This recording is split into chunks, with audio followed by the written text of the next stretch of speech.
आइए हम पढ़ते हैं इंटीग्रल, जिसमें हम एक्सरसाइज को सॉल्व करते हैं। उसके पहले एक पॉइंट्स हम आपको बताना चाहते हैं कि डेरिवेटिव्स और इंटीग्रल्स में क्या रिलेशन होता है, क्योंकि 1 से लेकर 5 तक के जो क्वेश्चंस हैं वो उसी पर डिपेंड है।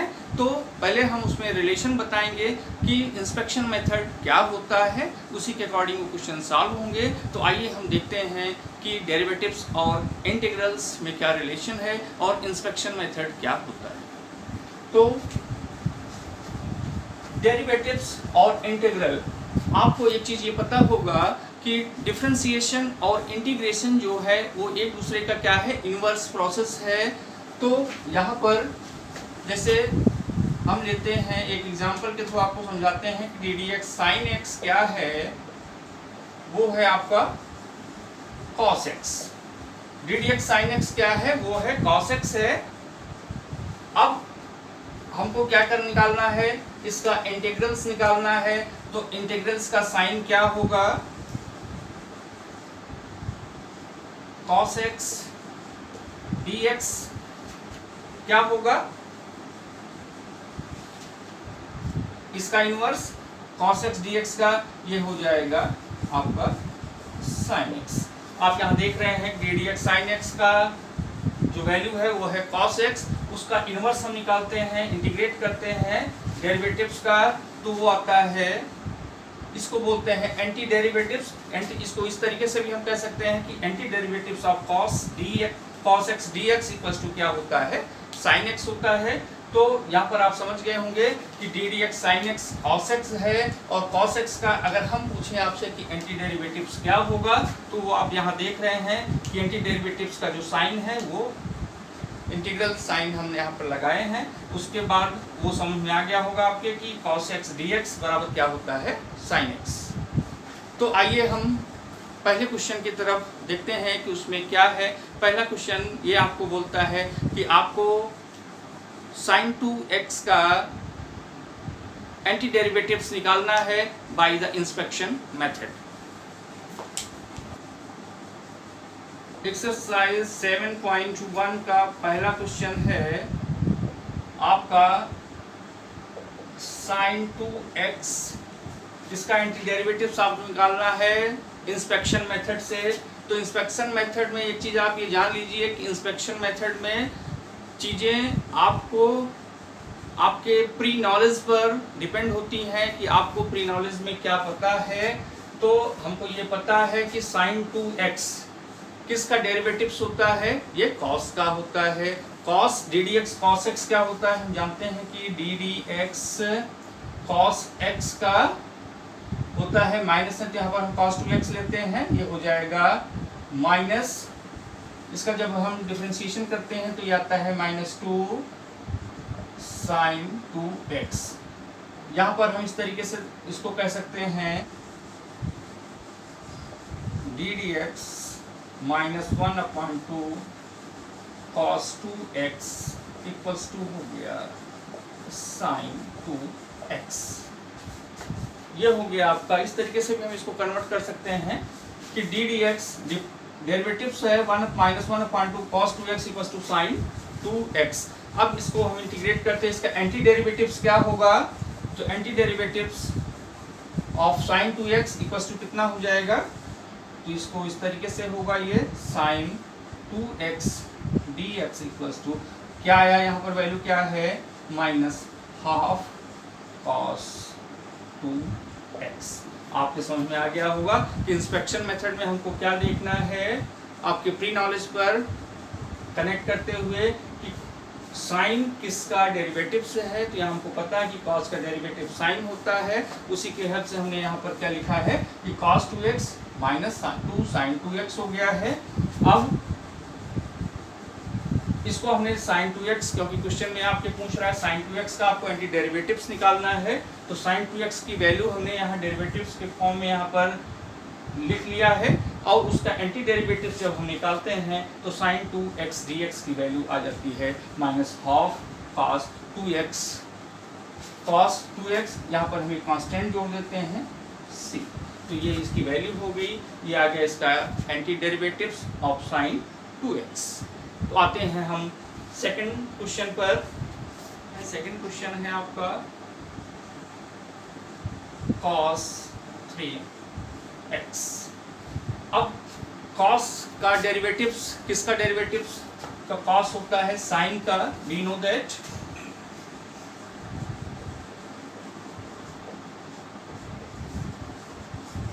क्या होता है D d x,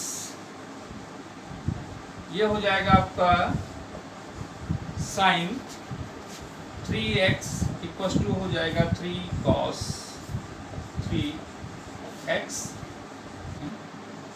D d x.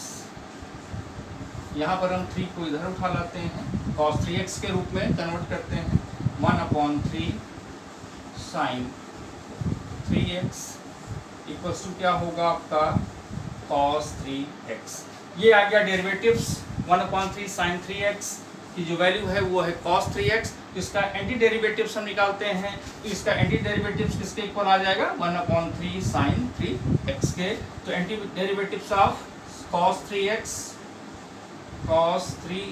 dx क्या होगा, ये हो जाएगा 1/3 sin 3x plus a constant c। तो ये हो गया आपका सेकंड क्वेश्चन एक्सरसाइज का cos 3x dx का एंटी डेरिवेटिव्स होगा 1/3 sin 3x plus a constant c। आइए देखते हैं एक्सरसाइज का थर्ड क्वेश्चन क्या है। e टू पावर, आपको एंटी डेरिवेटिव निकालना है e टू पावर 2x का।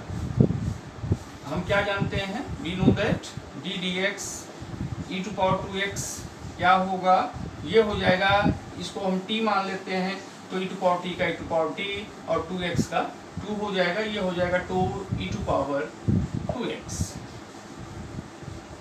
अब हम इसको e टू पावर 2x के रूप में कन्वर्ट करते हैं, तो ये हो गया d dx, डेरिवेटिव्स हो गया, यहाँ पर इधर हाफ हो जाएगा, ये e to power 2x equals to हो गया e टू पावर 2x।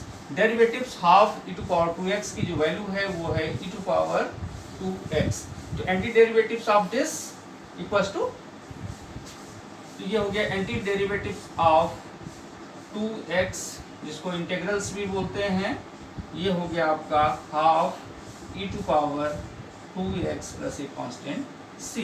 आपके समझ में आ गया होगा कि एंटी डेरिवेटिव्स या integrals of e to power 2x dx की जो वैल्यू होगी वो होगी half e to power 2x plus c है आपका sin 2x minus 4 e to power 3x। अब हम इसको सॉल्व करते हैं, इसको कैसे हम डेरिवेटिव्स के रूप में इसको सॉल्व करेंगे। यहाँ पर सबसे पहले हम sin 2x का किसका डेरिवेटिव्स होता है, cos का, sin होता है, तो cos 2x का हो जाएगा, क्या होगा माइनस 2 sin 2x माइनस 2 को इधर ले आते हैं, d dx डेरिवेटिव्स किसका माइनस हाफ cos 2x, ये हो गया sin 2x। ये तो एक आपका मिल गया sin 2x का, यदि हम एंटी डेरिवेटिव्स निकालते हैं तो anti derivatives of sin 2x equals to हो गया anti derivative sin 2x dx का जो वैल्यू हो गया माइनस हाफ cos 2x। अब नेक्स्ट हम निकालते हैं इसमें आगे, यहाँ पर हम क्या करेंगे, इसके एंटी डेरिवेटिव्स निकाल के तब हम यहाँ पर इसकी वैल्यू रखेंगे। अब नेक्स्ट हम निकालते हैं e टू पावर 3x का, तब देखते हैं इसकी वैल्यू क्या आती है।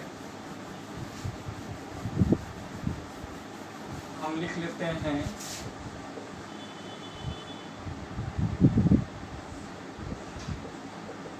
sin 2x dx minus 4 e to power 3x dx, ये वैल्यू आपको लिखना होगा, ये हो गया माइनस हाफ cos 2x। अब हम निकालते हैं e टू पावर 3x की वैल्यू, निकाल के यहाँ पर रखेंगे,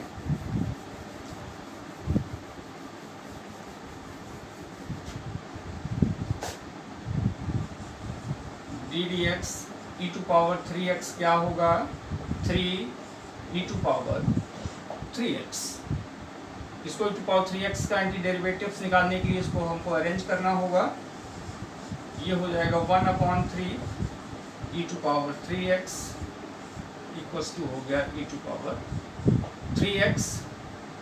anti derivatives e to power 3x dx क्या हो जाएगा 1/3 e टू पावर 3x। अब ये वैल्यू हम यहाँ पर पुट करते हैं, माइनस ये हो गया 4 into 1/3 e to power 3x। तो ये हो गया आपका anti derivatives of sin 2x minus 4 e to power 3x का एंटी डेरिवेटिव्स क्या हो गया 1/2 cos 2x minus 4 1/3 e to power 3x। इसको हम अरेंज कर सकते हैं, minus half cos 2x minus 4/3 e to power 3x plus एक कांस्टेंट लिखते हैं c।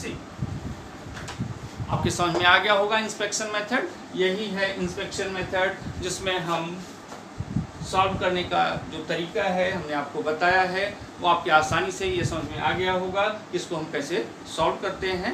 एक्सरसाइज का 7.1 का 6th क्वेश्चन है आपका, इंटीग्रेट करना है किसको 4 e to power 3x plus 1 dx, इसको इंटीग्रेट करना है। अब हम इसका प्रोसेस आपको बहुत ही इजी मेथड बता रहे हैं कि इसको आप कैसे सॉल्व करेंगे। इसको आप इस तरीके से भी रीअरेंज कर सकते हैं, इसको लिखा जा सकता है 3x dx प्लस 1 dx है, जिसको खाली dx भी आप लिख सकते हैं या 1 dx लिख लीजिए आप। ये हो गया आपका, इस फॉर्म में आप इसको सेपरेट कर सकते हैं e टू पावर 3x। हम इसमें करते क्या है कि जिस पैटर्न का फंक्शन है x dx वो इक्वल होता है f t dt। अगर पैरामीटर फंक्शन में पैरामीटर को केवल चेंज कर दिया जाए तो उसकी जो वैल्यू होती है फंक्शन की, सेम पैरामीटर जैसे x है यहाँ पर अल्फाबेट की केवल चेंज कर दिया गया है t, तो वो दोनों वैल्यू आपस में क्या होती है इक्वल होती है। इसी बेस पर हम इसको क्या करते हैं सॉल्व करते हैं। हम यहाँ पर e टू पावर 3x को सॉल्व करेंगे, किसको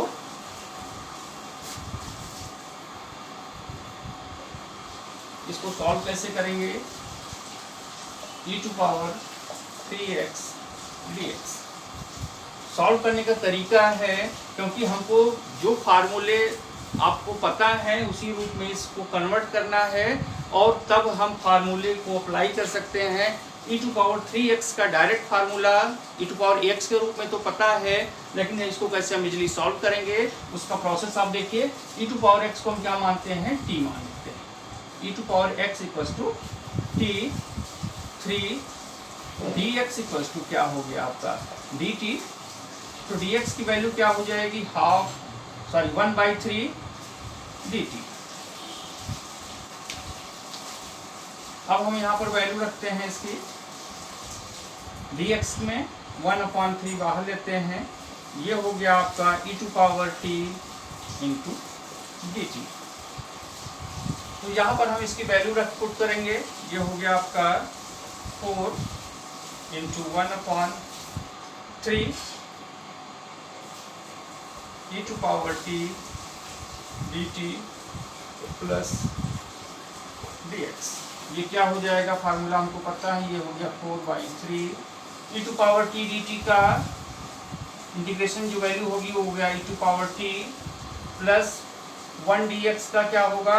अब हम आपको दिखाएं कि 1 dx क्या होगा। 1 की वैल्यू क्या हो जाएगी x टू द पावर 0 को हम 1 कह सकते हैं, ये dx है, ये किसके इक्वल है 1 dx के।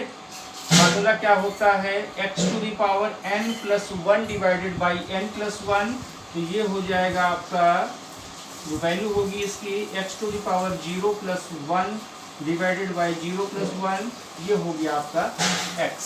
तो 1 dx की जो वैल्यू आ गई वो कितना हो गया x हो गया। तो यहाँ पर हम इसकी वैल्यू रखेंगे x। अब t की वैल्यू हम यहाँ पर रखते हैं, कितना है t की वैल्यू 3x है, 4/3 e⁻³ 3x प्लस x, और इसमें कांस्टेंट जोड़ देते हैं c। तो आपके समझ में आ गया होगा। सबसे पहले हमको जो फार्मूले पता है उस फार्मूले के रूप में हम इस पैरामीटर को कन्वर्ट करते हैं, उसके बाद इस पर क्या करते हैं, फार्मूले को अप्लाई करते हैं, और इस मेथड से हम इसको क्या करते हैं, सॉल्व करते हैं। आपके समझ में आ गया होगा। हर एक स्टेप हमने 3x को क्या मान लिया, 3x को t माना, 3x का ये हो गया dx, t का dt हो गया। तो dx की वैल्यू निकालनी है, तो dx इक्वल टू क्या हो गया 1/3 dt। यहाँ पर हमने dx की जगह पर लिख दिया, 1/3 को बाहर निकाल लिया, यहाँ पर dt हो गया e⁻t 1 dx को हम x⁻0, किसी अल्फाबेट या किसी नंबर के ऊपर यदि पावर 0 हो तो उसकी वैल्यू 1 होती है। इसी कॉन्सेप्ट में हमने इसको लिखा है। और इंटीग्रेशन का जो मदर फार्मूला है कि x dx इक्वल टू होता है x n+1 divided by n+1। तो इसी फार्मूले से हमने इसको लिखा है x⁻0 है, यहाँ पर 0 + 1 हो गया डिवाइड बाई 0 + 1, x⁻1/1 ये हो गया x। इसका मतलब क्या हुआ कि 1 dx की वैल्यू कितनी आ गई, x। इसको हमने यहाँ पर पुट कर दिया और ये रिजल्ट आपका आ गया 4/3 e⁻3x plus x plus c। Exercise का 7th क्वेश्चन है। नेक्स्ट क्वेश्चन है आपका, इसको इंटीग्रेट करना है x² 1 - 1/x² dx।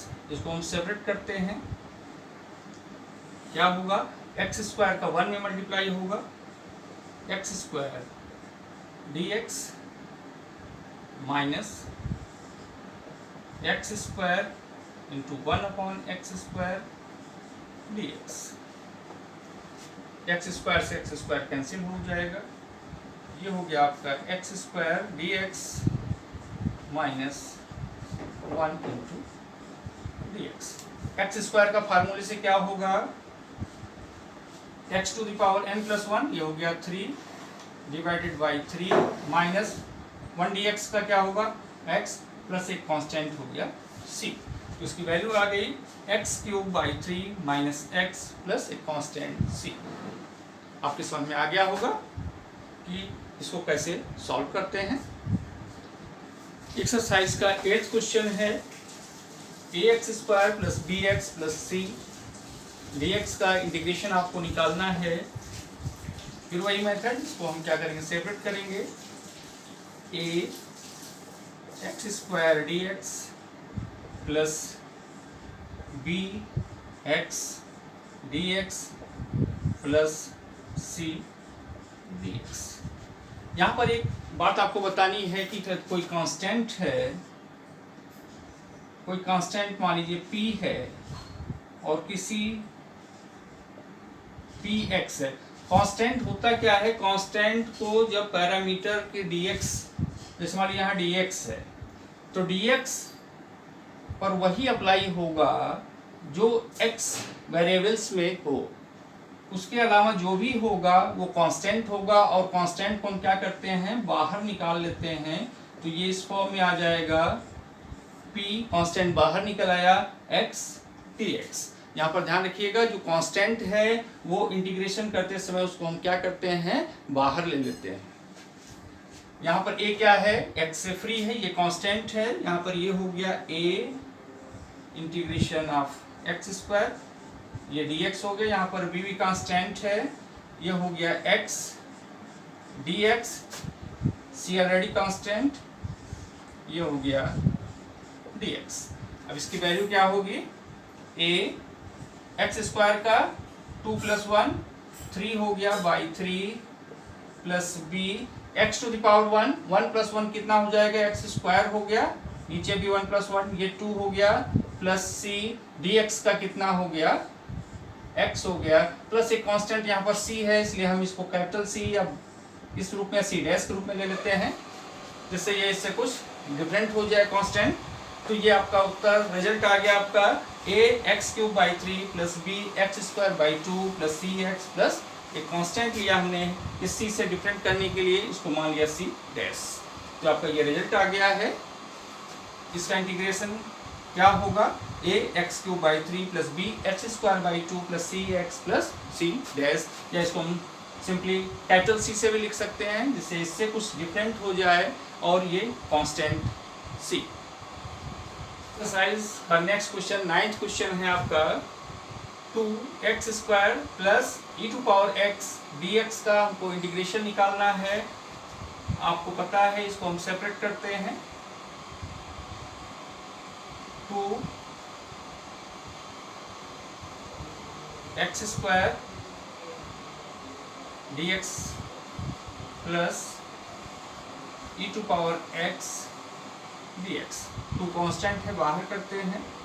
2 ये हो गया आपका x square d x plus e to power x d x. अब वैल्यू रखते हैं इसमें 2x स्क्वायर, फार्मूला होगा x 2 plus 1 n plus 1 upon n plus 1, ये हो जाएगा x cube by 3 plus e to power x का ई टू पावर एक्स ही होता है फार्मूला, प्लस एक कांस्टेंट हो गया आपका c।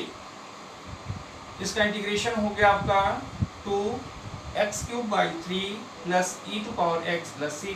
फार्मूला यूज हुआ है x to the power n dx का x to the power n plus 1 upon n plus 1 और e टू पावर x का e to power x। Exercise का नेक्स्ट क्वेश्चन 10th क्वेश्चन है आपका under root x minus 1 upon under root x whole square dx। देखिए बड़ा ही अच्छा question है, इसको हम कैसे सॉल्व करेंगे। पहले तो हम इसको सिंपल फॉर्म में बनाते हैं, a minus b whole square. होता क्या है, a minus b whole square a square plus b square minus twice a b. उसी फार्मूले से हम इसको ओपन करेंगे। ये हो गया आपका a स्क्वायर, अंडर रूट का स्क्वायर होगा तो x हो गया, प्लस 1 अपॉन अंडर रूट का तो 1 अपॉन एक्स हो गया, minus 2 into first number root x into 1 upon root x into d x. Root से रूट कैंसिल हो गया। ये हो गया आपका x plus 1 upon x minus 2 d x. इसको सेपरेटली अलग अलग करते हैं, x d x plus 1 upon x को हम लिख सकते हैं 1 upon x d x minus 2 into ये हो गया आपका डी एक्स। यहाँ पर अब हम फार्मूला अप्लाई करते हैं, x टू द पावर 1 है, x पावर 1 का 1 प्लस 1 ये हो गया x square by 2 plus 1 upon x d x का जो इंटीग्रेशन होता है ये फार्मूला है log x का, log e बेस पर x होगा माइनस 2 dx का क्या होगा x प्लस कांस्टेंट c। एक नया फार्मूला यहाँ पर आया है, integration 1 upon x d x equal to क्या होता है log x। आपके समझ में आ गया होगा इसको कैसे सॉल्व किया गया है। 1 अपॉन एक्स डी एक्स ये है log x, 2 dx का x हो गया प्लस एक कांस्टेंट हो गया c। यूजिंग फार्मूले आपके हैं x to the power n equal to x to the power n plus 1 divided by n plus 1 और second formula 1 upon x d x equal to log x e base पर। Size का next question 11th question है आपका, integrate करना है जिसको x cube plus 5x square minus 4 divided by x square d x. अब इसमें हम करेंगे क्या, इसको सिंपलेस्ट फॉर्म में बनाने के लिए एक्स स्क्वायर से इस टर्म्स को क्या करेंगे, डिवाइड कर देंगे। उसके बाद इसको सेपरेट करके तब फार्मूले को अप्लाई करके तब इसको हम क्या करेंगे, सॉल्व करेंगे। आइए देखते हैं कैसे इसको सेपरेट करते हैं। एक्स स्क्वायर से हर एक टर्म्स को क्या करेंगे, डिवाइड करेंगे। कैसे, x cube divided by x square plus 5x square upon x square minus 4 upon x square और ये हो गया आपका dx।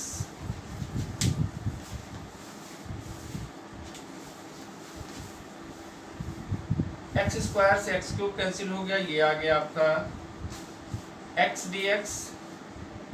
एक्स स्क्वायर से एक्स स्क्वायर कैंसिल आउट हो गया, ये हो गया 5, यहाँ पर केवल आ गया डी एक्स माइनस कांस्टेंट 4 को बाहर करते हैं। एक्स स्क्वायर को हम लिख सकते हैं x to the power minus 2 d x. आपके समझ में आ गया होगा, एक्स स्क्वायर से हमने एक्स क्यूब को कैंसिल किया तो एक्स बचा, यहाँ पर हो गया डी एक्स 5, एक्स स्क्वायर से एक्स स्क्वायर कैंसिल हो गया, यहाँ पर हो गया 5 डी एक्स माइनस ये 4 कांस्टेंट था बाहर किया 1/x स्क्वायर। एक्स स्क्वायर को पावर के फार्मूला जिससे इस पर अप्लाई हो सके, इसमें लिखा हमने x टू द पावर ऊपर गया स्क्वायर तो ये हो गया -2, ये हो गया dx। अब इस पर फार्मूला अप्लाई करते हैं, x का हो गया x square by 2 plus 5 dx का x हो गया -4। यहाँ पर हम देखते हैं कि क्या होगा, x to the power -2 plus 1 divided by -2 plus 1, ये कांस्टेंट c, ये आपका आ गया x square by 2 plus 5x minus 4, x power -2 plus 1 -1 हो गया, एक्स पावर -1 -2 प्लस 1 ये हो गया -1 प्लस कांस्टेंट c। इसको अरेंज करते हैं, x square by 2 plus 5x minus minus से क्या हो गया आपका प्लस हो गया 4 x to the power -1 plus constant c।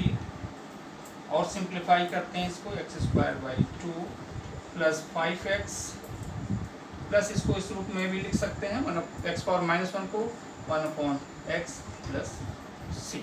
तो आपका ये आंसर आ गया आपका x square by 2 plus 5x plus 4/x plus c।